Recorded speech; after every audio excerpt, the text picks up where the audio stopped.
انا وامي ورنا وامها ومجموعه اصدقاء معزومين عند ام خالد اليوم على العشاء. بس انا فخوره انه البيت اللي احنا فيه، اهم شيء انا قاعده كذا بس ديكور. البيت طبعا رنا اللي مسويه ديكوره كامل، فانا بالنسبه لي يعني داخله معرض الحين عشان اختيارات، عشان اختار ايش ابغى للبيت. باخذكم جوله معنا. طبعا انا مره يعني سعيده برنوش، لانه رنوش انتم عارفين رنا القاسم هي اللي حتسوي لي بيتي، فراح اخذكم لفه الحين بيتي مستقبلا ان شاء الله. كل شيء ما شاء الله هنا بالبيت رنا اللي عاملته، فانا طبعا قاعده اقول لها ابغى زي هذا ابغى زي هذا. الا هذه الطاوله، هذه الطاوله عذبتني عشان اطلعها والله رنوش انا حابه هذه المرايه، تذكرين اللي عند غرفه النوم؟ عندي دخله زي كذا، فطلبت منها ايش انه نعملها مرايه من جوا وارفف عشان الكتب. يا يحب هذا الرخام. طبعا انا يسموه واتر جت، صح؟ صح. شفتي بديت اتعلم المصطلحات. هذا ماشي بكل البيت. هذا الرخام كله متقطع بطريقه معينه على شكل رسومات وورد، بس انا حينعمل لي بشكل اللوجو في مدخل البيت ان شاء الله. هذا الكورنر انا مره حبيته، كورنر شانيل، يعني اتس تو رنا القاسم. انتي وبقوه. ما اكتفت بزاويه واحده، عملتها كذا بين الاسانسير، وهنا كمان كورنر ثاني لشانيل.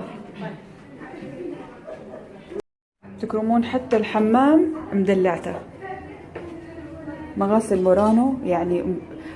وبخصوص اللي هنا ايش، فان كليف حبيبي. يعني ما شاء الله رنا مو بس عامله ديكور البيت، بعد مشرفه على العشاء اليوم. بخصوص الحلويات والجرايم اللي هنا، ايش تبغيني اجرب؟ يا سلام.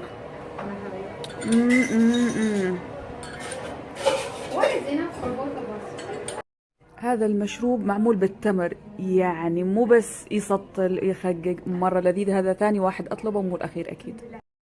رنوش حبيت هذه غرفة مين؟ هذه غرفة خلود وريما. طيب انتم مو موجودين يا خلود ويا ريما، بس احنا اقتحمنا غرفتكم ونشوف التصميم. خذها من الكونسبت حق ديور، عشان خلود تحب ديور مرة. حبيت عشان كذا كمان حطيت لها اللوحة هنا. إيه؟ تحت شانيل وفوق ديور. حلو. رنوش بتراويني كل طبعا السجاد اللي عندك في حوزتك عشان اختار. في الورد، في الفراشات. هي عاد الفراشات لعبتك. رنوش ما شاء الله ما بقيتي شيء ديور ما جبتي لها. غرفة الديور يعني هي طلبت وانا نفذت. حبيت الدانتيل هنا. لحظة أنا عجزت أحفظ اسم الستايل هذا، شو تسميه؟ شنوازري. شنوازري. لا بس حلو كثير. حبيت هذه الغرفة كيوت. سماهر. هذا الحب. سماهر. لا سماهر احنا خلاص.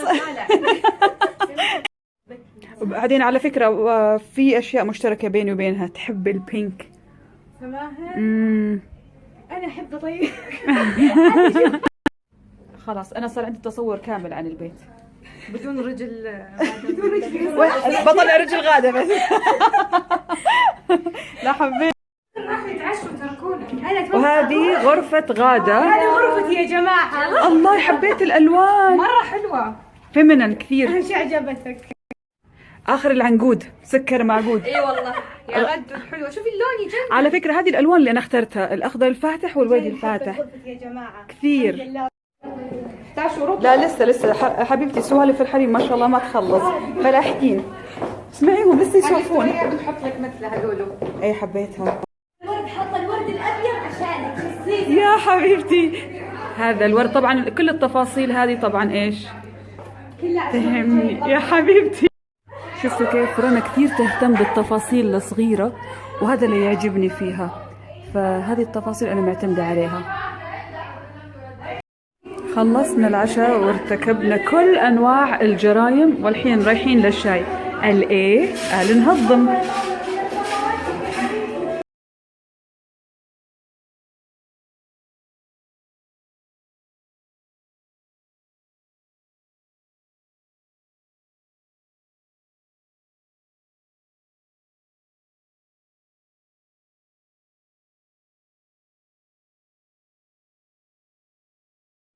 أحلى فيو في دبي كلها. إيش وراي؟ برج خليفة والجو تحفة. تدوم. انت طبعا كسر خاطرك عليها صح؟ ايوه انكسرت. هذه الباترفلاي حق الدوم شوفوا كسرتها بس- الحبشيه. بس لسه في واحدة اما انت يما منك.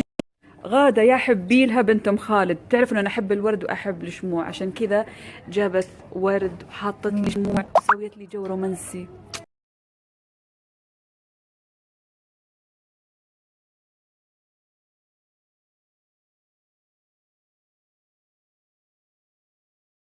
ورجعنا البيت من احلى عزيمة وسهرة.